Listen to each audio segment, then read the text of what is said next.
ओम शांति।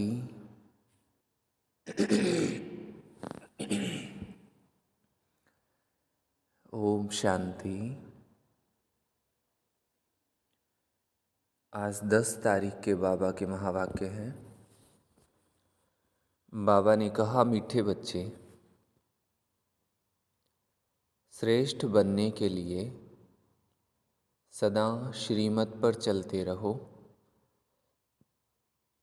लक्ष्मी नारायण भी श्रीमत से इतने श्रेष्ठ बने हैं, जिनकी हम मंदिरों में मूर्तियाँ और फोटो देखते हैं। तो बाबा कहे वो बाबा की श्रीमत से इतने श्रेष्ठ बने हैं, इसलिए हमें भी बाबा की श्रीमत पर चलते रहना है। आज की मुरली से प्रश्न है, भक्ति में गौमुख का यादगार क्यों बनाया है?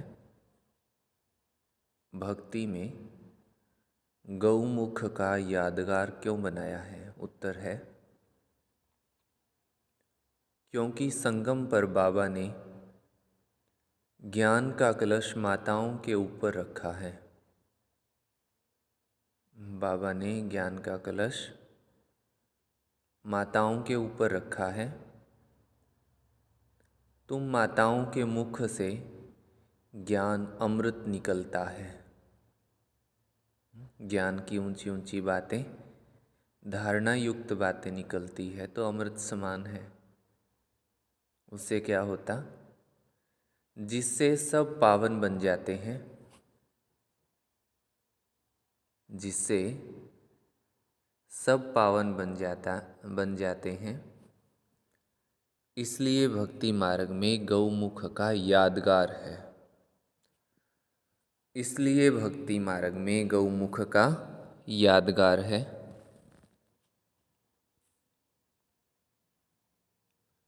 तुम गौ माताएं हो,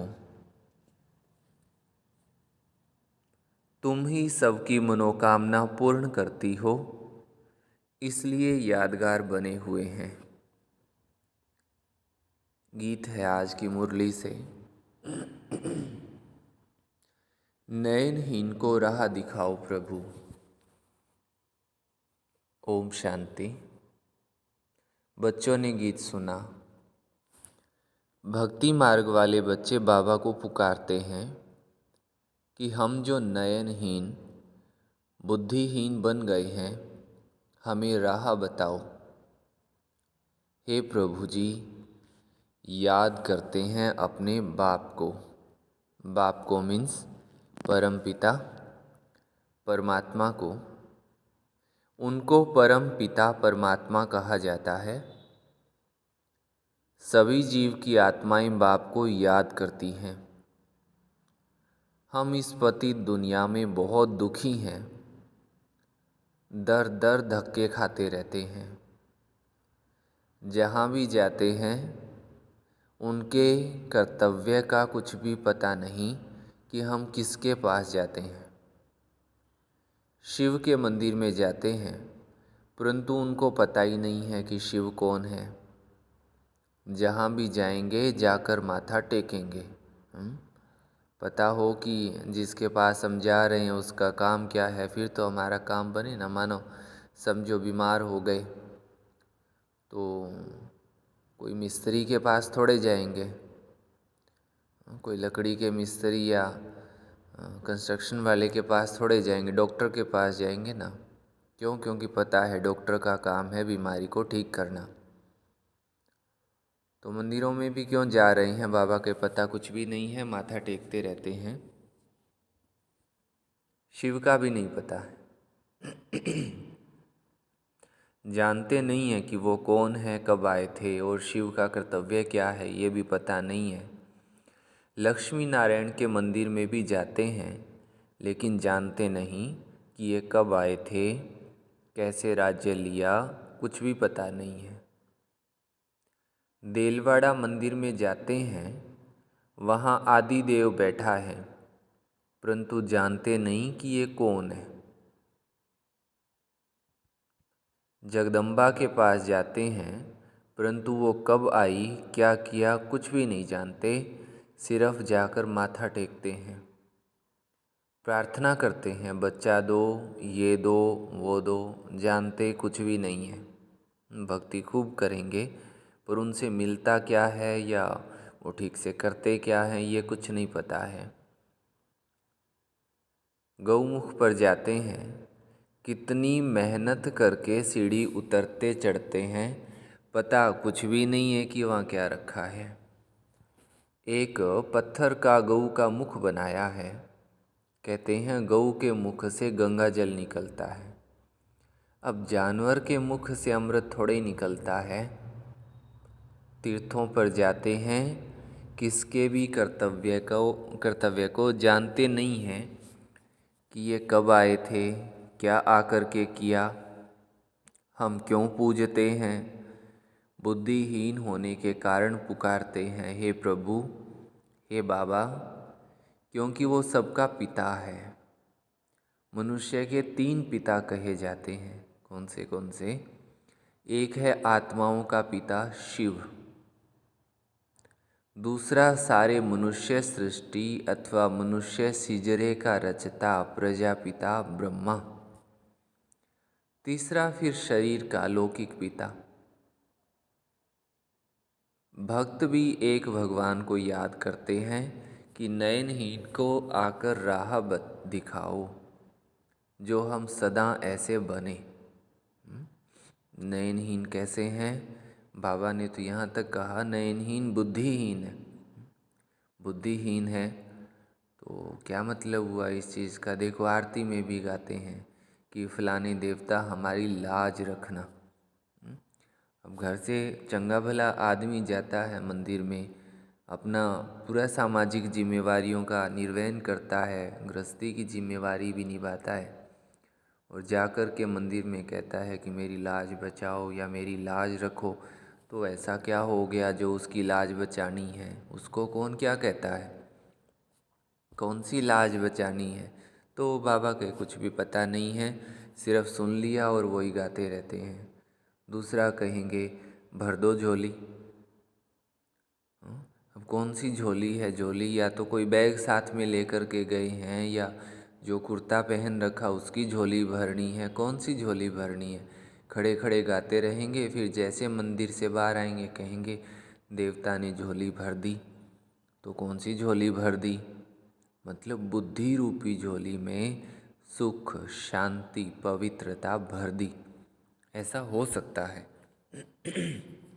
अब कौन सी झोली देवता भरेंगे, उनका कर्तव्य क्या है, कुछ पता नहीं है ना, इसलिए ऐसा करते रहते हैं।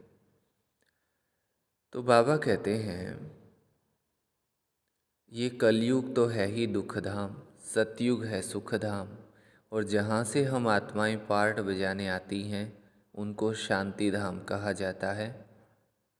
आत्मा को ये शरीर रूपी बाजा अथवा ये कर्मेंद्रियाँ यहाँ मिलती है जिससे आत्मा कर्म करती है। आत्मा तो है अविनाशी, शरीर है विनाशी।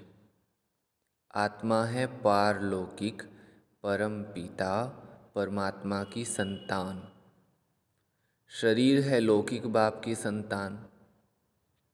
आत्मा का बाबा एक ही है, उनको याद करने से वर्षा मिलता है, बेहद के शांति और सुख का वर्षा कोई मनुष्य मात्र से और कोई मनुष्य मात्र से मिल नहीं सकता।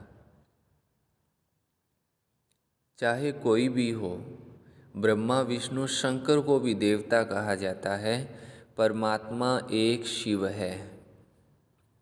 शिव परमात्माय नमः, ब्रह्मा परमात्माय नमः नहीं कहेंगे तो ये भी जो मंदिर आदि हैं उनके ऑक्यूपेशन माना कर्तव्य को कोई नहीं जानते हैं। ऊंच से ऊंच परम पिता परमात्मा शिव है। फिर रचना रचते हैं ब्रह्मा विष्णु शंकर की। शिव निराकार अलग है, शंकर आकारी देवता है, परमात्मा एक है। ये पहेली अच्छी रीति समझाना चाहिए। शिव और शंकर में भेद है, बाबा कहते हैं, क्योंकि आप कभी शिव पुराण पढ़ेंगे तो उसमें बार बार ये बात आती है कि मैं ज्योतिर्लिंगम शिव, मैं ज्योतिर्लिंगम शिव, मैं परम ज्योति, मैं ज्योतिर्लिंग, मतलब शिव का जो रूप है वो ज्योति है। और फिर वही उसी बात को आगे रिपीट करते हुए कहते हैं, मैं त्रिदेव रचयिता हूँ। त्रिदेव माना ब्रह्मा विष्णु शंकर को भी रचने वाला मैं हूँ। मीन्स शिव अलग है, शंकर अलग है। तो बाबा कहते ये बात अच्छी रीति समझना चाहिए। शिव जो है वो ज्योति स्वरूप है। पहले पहले तो बाबा को जानना चाहिए। जो बाबा स्वर्ग का रचता है, मनुष्य तो भक्ति में धक्के खाते रहते हैं। लक्ष्मी नारायण तो है ही स्वर्ग के मालिक, वहाँ तो सदैव सुख ही सुख है। यहाँ सभी दुखी हैं, ये दुनिया ही पतित है। सतयुग में भारत पवित्र ग्रस्त आश्रम था। यथा राजा रानी तथा प्रजा सब पावन थे। पतित को पावन बनाने वाला एक ही परम पिता परमात्मा है। राधे कृष्ण सतयुग के राजकुमार राजकुमारी है, जो स्वयंवर के बाद लक्ष्मी नारायण बनते हैं। स्वर्ग को कहा जाता है शिवालय। अब बाबा सबको पावन बना रहे हैं इन भारत माताओं द्वारा, जिनों पर ही ज्ञान का कलश रखा जाता है। भारत में पवित्र राज्य था, अभी है अपवित्र राज्य। गृहस्थ धर्म के बदले गृहस्थ अधर्म हो गया है। फिर बाबा आकर पावन बनाते हैं। गृहस्थ धर्म क्या है यही पता नहीं है। एक बार कोई रोज़ ऐसे घूमने जाते थे सवेरे मॉर्निंग वॉक के लिए, तो रास्ते में वो भाई रोज़ मिलता था और बोलता था, ये क्या है आश्रम, ये क्या है ओम शांति, इससे अच्छा तो सबसे अच्छा धर्म तो गृहस्थी है। गृहस्थ आश्रम होना चाहिए, माँ बाप की सेवा करनी चाहिए, ऐसा है वैसा है, बहुत बोलता था। एक दिन उसने रास्ता रोक लिया तो पूछने लगा, गृहस्थी से बड़ा कोई धर्म नहीं होता है, ये क्या आडंबर करते हो। तो उसको फिर सोचा कि आज इसको हम समझा ही लेते हैं। तो पूछा कि वाह, आपने तो गृहस्थी धर्म अपनाया है, बहुत अच्छा किया, हम तो पीछे रह गए। तो उसको भी अच्छा लगा कि हाँ ये पीछे रह गए, हम आगे। कहते और क्या, हमारी तरह गृहस्थ धर्म बनाओ, यही तो सामाजिक कर्तव्य है। तो फिर उससे पूछा कि गृहस्थी धर्म है तो गृहस्थ धर्म की कुछ मर्यादाएं भी होंगी।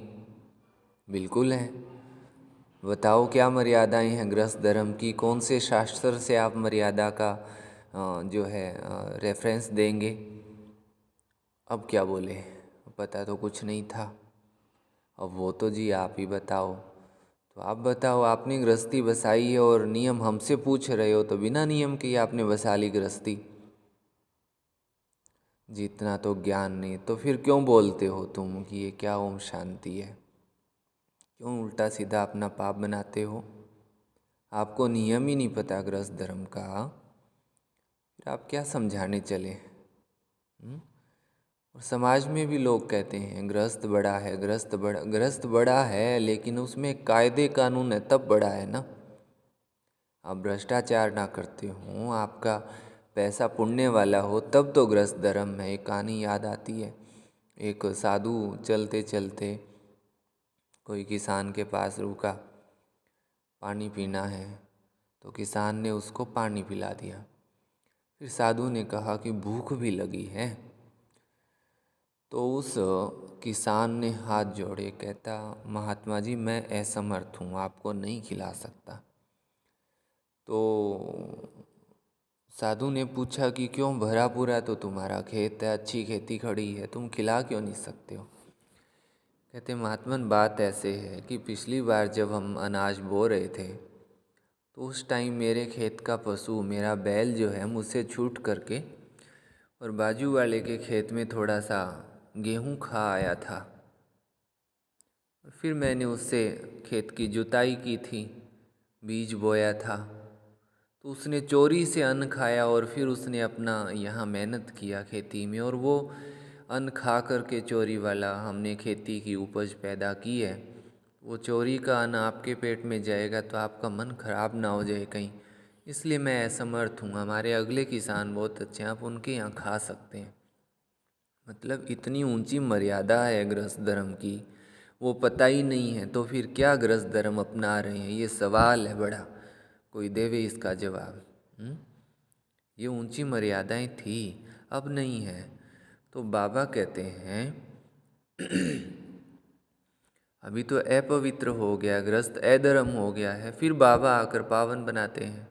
बाबा आत्माओं से बात करते हैं, मैं परम पिता परमात्मा आया हूँ, आत्मा परमात्मा अलग रहे बहुकाल, तुम बहुत समय के बिछुड़े हुए हो, अब बिल्कुल रोगी पतित कोड़ी तुल्य बन गए हो।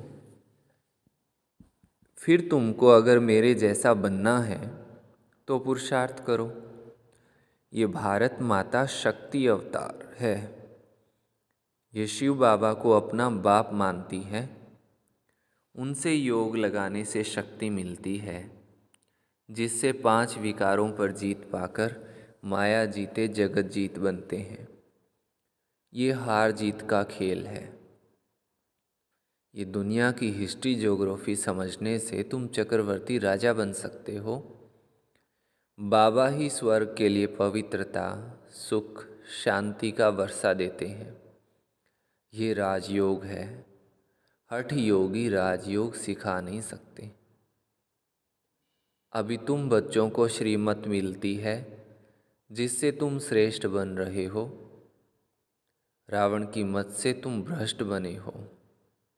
भारत अब रावण की मत पर चलने से इतना दुखी कंगाल बना है। जगदम्बा सबकी मनोकामनाएं पूर्ण करने वाली थी, वो भी माता थी। जगदम्बा ने श्रीमत पर भारत को स्वर्ग बनाया था, इसलिए उनकी इतनी महिमा गाई जाती है। पवित्रता के बगैर तुम पवित्र दुनिया का मालिक बन नहीं सकेंगे। आधा कल्प भक्ति मार्ग चलता है। अब बाबा कहते हैं फिर पावन दुनिया का मालिक बनना है तो आकर समझो।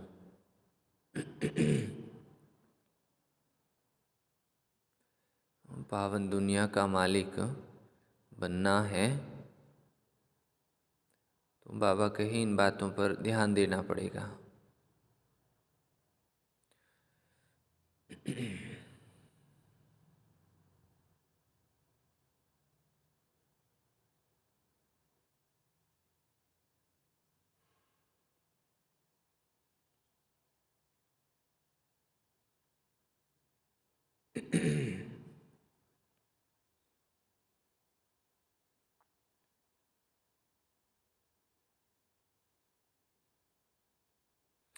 अब श्रीमत मिलती है तो उन पर चलना है।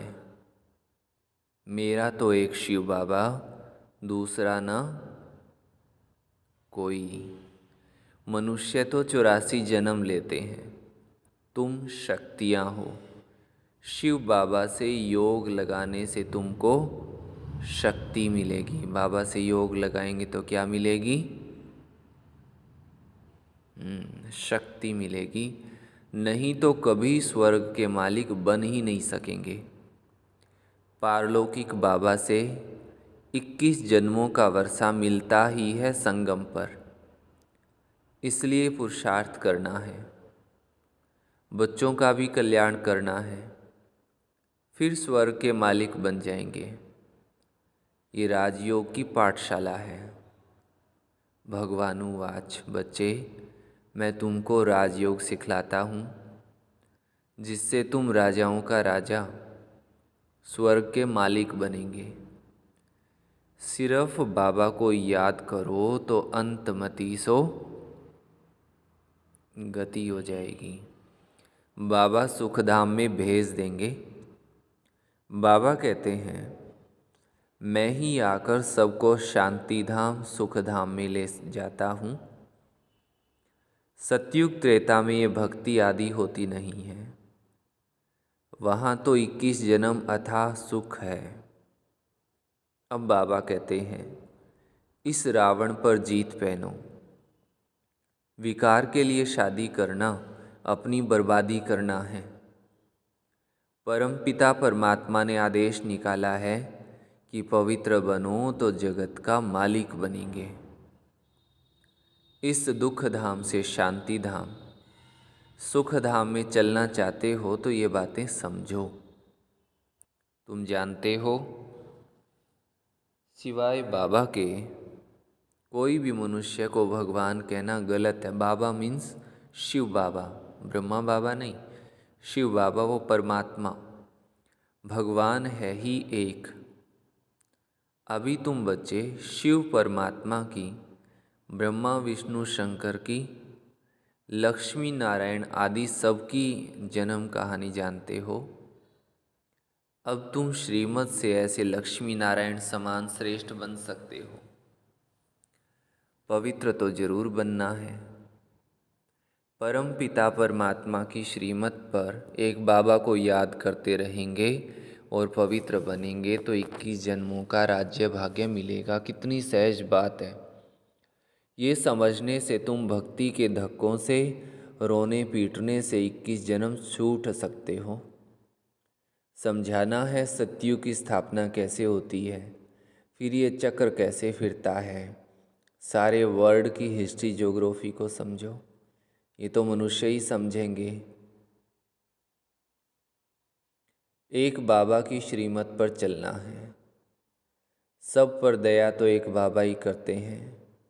वो ज्ञान का सागर, सुख का सागर है। वही इन माताओं को ज्ञान का कलश देते हैं जिससे ये सबको पावन बना सकती हैं। बाकी पानी की गंगा पावन नहीं बना सकती। ये गौ माताएं हैं जिन्हों को ज्ञान का कलश मिलता है। पावन गंगा का जल नहीं बना सकता। क्यों नहीं बना सकता? क्योंकि उदाहरण है ना, सामने मिसाल है हमारे। गंगा स्नान से पावन बने फिर तो इस चोले से मुक्ति मिल जाए, लेकिन उस सागर में घड़ियाल होंगे और बड़ी बड़ी मछलियाँ और ये होंगे, क्या बोलते हैं, मेंढक होंगे, है ना। तो वो तो कितने सालों से उसमें ही रहते हैं। सांप भी होंगे। तो वो तो उनकी जोनी से तो उनको मुक्ति नहीं मिली, तो ज़रूर उनके पाप नहीं कटे हैं, तभी तो मुक्ति नहीं मिली इतने सालों से। तो गंगा स्नान से पाप नहीं कटते हैं। और दूसरा, पाप तो व्यक्ति के मन में होता है, शरीर के ऊपर थोड़े पाप होता है। और मन ऐसे तो कोई चीज़ है नहीं जो ऊपर दिखती हो, है ना। तो ऊपर दिखने वाली चीज़ हो फिर तो धुलाई कर सकते हैं। मन और दिमाग दो चीज़ें हैं। मन दिखाई नहीं देता, दिमाग को फिर भी डॉक्टर देख लेते हैं कि ये इसका ब्रेन है, दिमाग है। गंगा से जो दिखाई देता है दिमाग, उसको भी नहीं धो सकते गंगा के जल से। तो फिर शरीर के ऊपर तो पाप होता नहीं है, पाप मन में होता है। तो गंगा स्नान से पाप नहीं कटता है। कुछ लोग इसका उदाहरण देते हैं कि गंगा के जल में कीड़े नहीं पड़ते क्योंकि वो पावन है। तो उसमें एक जीवाणु कह सकते हैं आप, बैक्टीरियोफेज उसका नाम है, उसके कारण से उसमें जो है कीड़े नहीं पड़ते हैं। क्योंकि वो बैक्टीरिया ऐसा है, वो जीवाणु ऐसा है जो दूसरे गंदे कीटाणुओं को खा जाता है, इससे उसका पानी शुद्ध रहता है। तो ये साइंटिफिक रीजन है, कोई श्रद्धा की अंधश्रद्धा की बात नहीं है। गौ माताएं हैं जिन्हों को ज्ञान का कलश मिलता है। यहाँ तो पढ़ाई है, पढ़कर देवता बनना है। ब्राह्मण, देवता, क्षत्रिय, वैश्य और शूद्र, ये वर्ण है। ऐसे 84 जन्मों का चक्र फिरता रहता है। इस चक्र को जानने से तुम चक्रवर्ती राजा रानी बन सकते हो। अच्छा, बाप दादा और मीठी मीठी जगदम्बा माँ का सिकिलदे बच्चों प्रति याद, प्यार और गुड मॉर्निंग।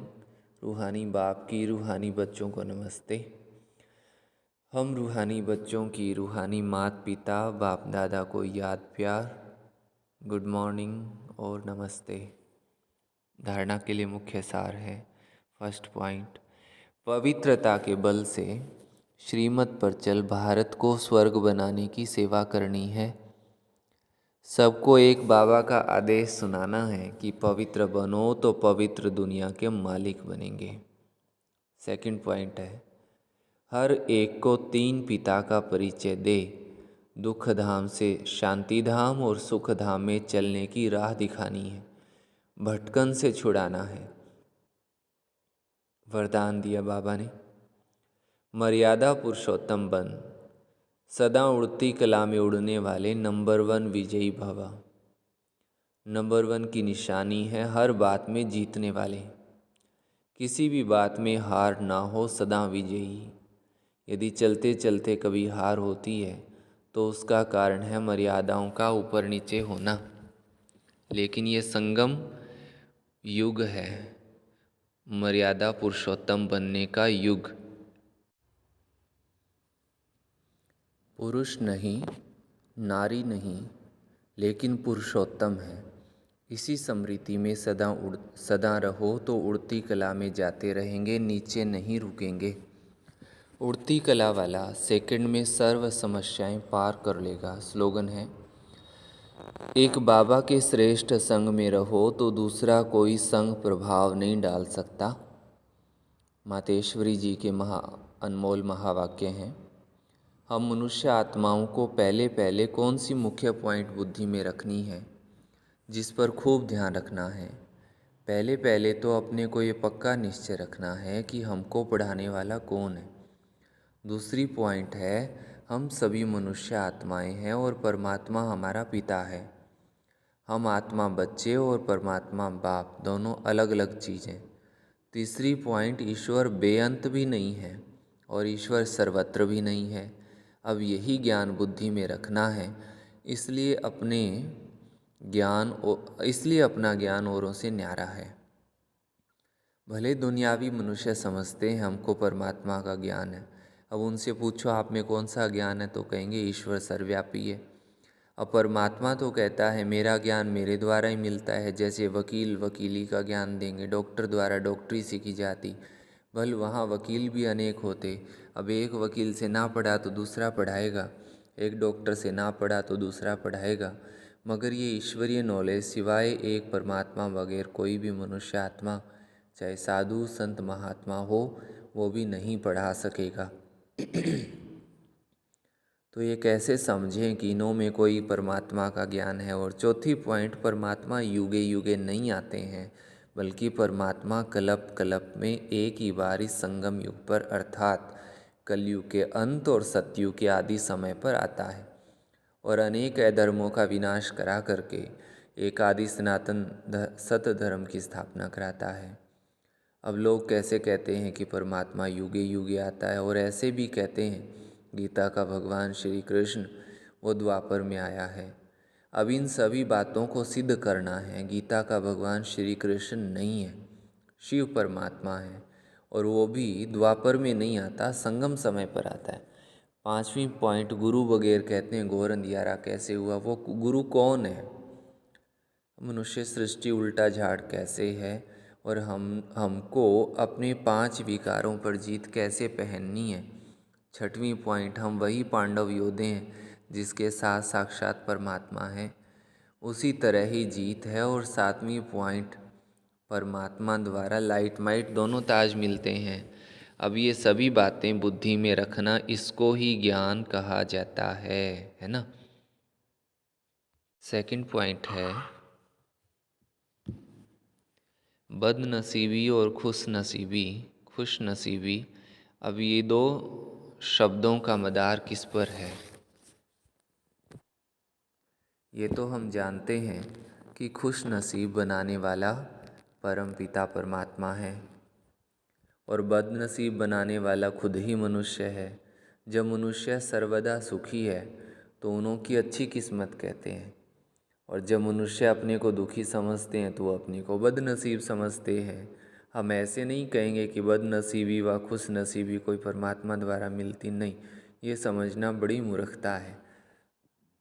परमात्मा तो हमें खुश नसीब बनाता है, परंतु तकदीर को बिगाड़ना व बनाना ये सब कर्मों के ऊपर ही मदार है। ये सब मनुष्यों के संस्कारों के ऊपर ही है। फिर जैसे पाप और पुण्य का संस्कार बढ़ता वैसी तकदीर बनती है। परंतु मनुष्य इस राज को न जानने के कारण परमात्मा के ऊपर दोष रखते हैं। अब देखो, मनुष्य अपने को सुखी रखने के लिए माया के कितने तरीके निकालते हैं।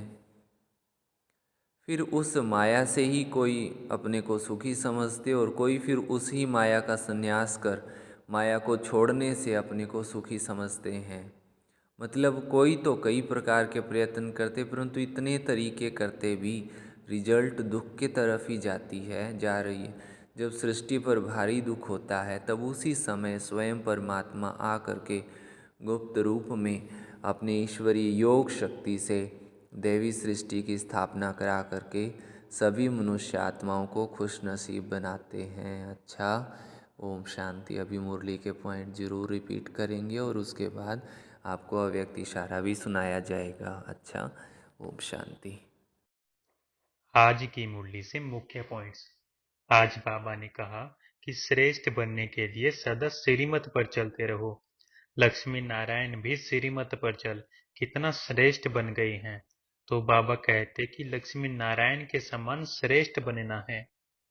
बाबा कहते कि भक्त लोग दर दर घूमते हैं, लक्ष्मी नारायण के मंदिर जाते हैं, भगवान को ढूंढते हैं, परंतु वो कुछ भी नहीं जानते कि इन्होंने क्या करा, ये कहाँ रहते हैं, कब आते हैं।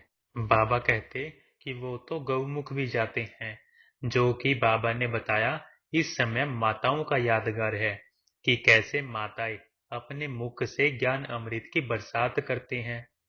फिर बाबा ने बताया कि मनुष्य के 3 बाप कहे जाते हैं। एक है आत्माओं का बाप, दूसरा है मनुष्य सृष्टि का रचयिता प्रजापिता ब्रह्मा, तीसरा है फिर लौकिक बाप। आत्माओं का बाप एक ही है, उनको याद करने से फिर वर्षा मिलता है। बाबा कहते कि मनुष्य मात्र कोई बेहद का शांति का वर्षा या फिर सुख का वर्षा दे ना सके। एक बाप के साथ योग लगाने से फिर शक्ति मिलती है, जिससे हम बच्चे इन 5 विकारों पर जीत पाकर माया जीत जगत जीत बनते हैं। बाबा कहते कि जो श्रीमत मिलती है उस पर चलना है, समझना है कि मेरा तो एक शिव बाबा और दूसरा ना कोई। बाबा कहते कि पुरुषार्थ कर 21 जन्मों का वर्षा लेना है और इस रावण पर जीत पहननी है।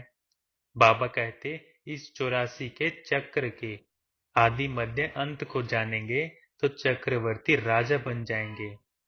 आज का सम्मान। मैं एक बाप की श्रीमत पर चल, 5 विकार रूपी रावण पर जीत पहन, माया जीत जगत जीत बन, 21 जन्मों का वर्षा ले, लक्ष्मी नारायण समान श्रेष्ठ आत्मा हूँ। आज का अव्यक्त इशारा। हम ब्राह्मण सो फरिश्ता हैं। यह कंबाइंड रूप की अनुभूति विश्व के आगे साक्षात्कार मूर्त बनाएगी। ब्राह्मण सो फरिश्ता इस स्मृति द्वारा चलते फिरते अपने को व्यक्त शरीर व्यक्त देश में पाठ बजाते हुए भी ब्रह्मा बाप के साथी अव्यक्त वतन के फरिश्ते अव्यक्त रूपधारी अनुभव करेंगे। यह अव्यक्त भाव व्यक्तपन के बोल चाल, व्यक्त भाव के स्वभाव, व्यक्त भाव के संस्कार सहज ही परिवर्तन कर देगा। अच्छा, ओम शांति।